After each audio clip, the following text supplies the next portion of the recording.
kita masih untung menggunakan seruan seperti ini sehingga tugas masyarakatlah yang kemudian harus menyeleksi ini dan menciptakan barrier-barrier di dalam kehidupan beragama dan sosial, budaya, politik sekalipun juga justru masyarakat yang harus menciptakan itu. Kita tidak boleh terjebak siapa yang merilis ini, itulah antah berantah lah, saya nggak tahu. Tapi begini, kita masih beruntung berada di negara yang bernama menggunakan sistem demokrasi. Kalau kita lihat di Saudi, saya dulu paling vokal menentang penangkapan penceramah-penceramah di Arab Saudi, termasuk penangkapan Jamal Khashoggi dan sebagainya.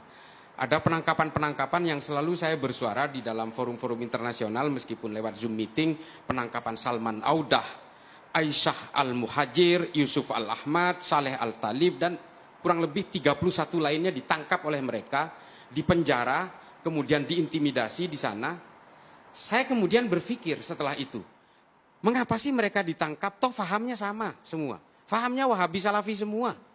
Mengapa mereka ditangkap? Alasan dari kerajaan Arab Saudi adalah mereka berusaha mendegradasi negara. Satu.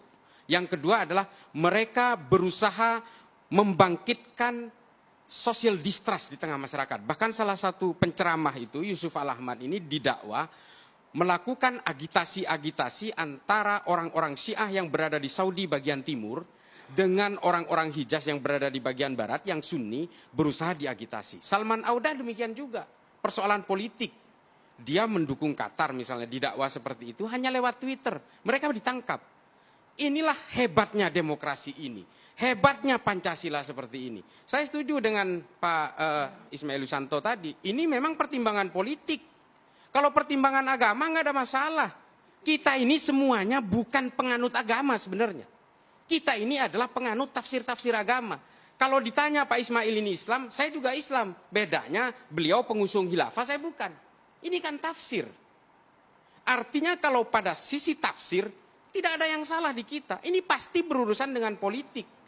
Apa yang dikatakan Pak Jokowi sebagai panglima tertinggi dari ketentaraan kita dan juga polisi kita. Ya wajar dong dia memberikan arahan kepada anak buahnya kok.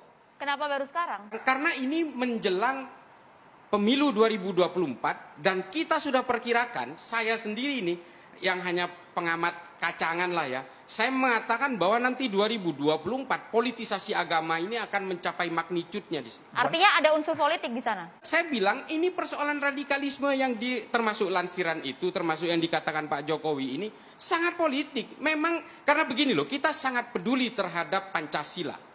Peduli terhadap sovereignty state kita. Mengapa kemudian presiden dan juga pemerintahan hari ini itu kalau melihat persoalan-persoalan bangsa, KKB, minyak goreng dan sebagainya, tentu saja semua itu adalah persoalan-persoalan yang harus kita hadapi.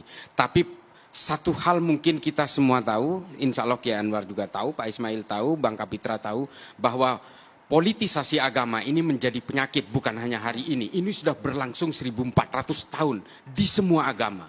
Perang antara Katolik Protestan di Eropa, perang antara sesama Islam di Madinah, perang sesama Islam di antara khalifah-khalifah, hilafah-hilafah mulai dari Eropa, Baghdad, Damaskus, Kufah dan sebagainya.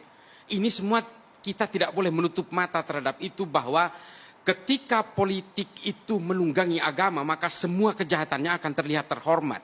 Ini sahih. Semua terjadi. Ini bukan pengalian isu Mas ya? Bukan. Soal minyak goreng, soal yang tadi itu bukan ya? Artinya kenapa kita harus lebih fokus terhadap persoalan radikalisme? Karena ketika persoalan radikalisme ini terlalu disimplifikasi, maka semua persoalan kehidupan sosial negara ini akan menjadi tumbang.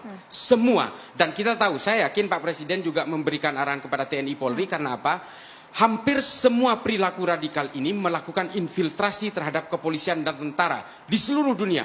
Mulai dari Al-Shabaab. Mulai sampai ke Boko Haram, di Sudan, di Suriah, termasuk Arab Spring juga mereka menginfiltrate polisi dan tentara. Makanya Presiden mengatakan itu terhadap polisi dan tentara. Ini adalah warning saja. Mas Islam, menurut Anda apakah BNPT perlu kemudian memprofiling lagi 180 nama tadi untuk mengklarifikasi personel mereka? Saya kira tidak perlu dilakukan profiling dan sebagainya. Yang perlu introspeksi itu adalah justru mereka nama-nama yang ada di situ. Baik. Apa yang salah dengan saya?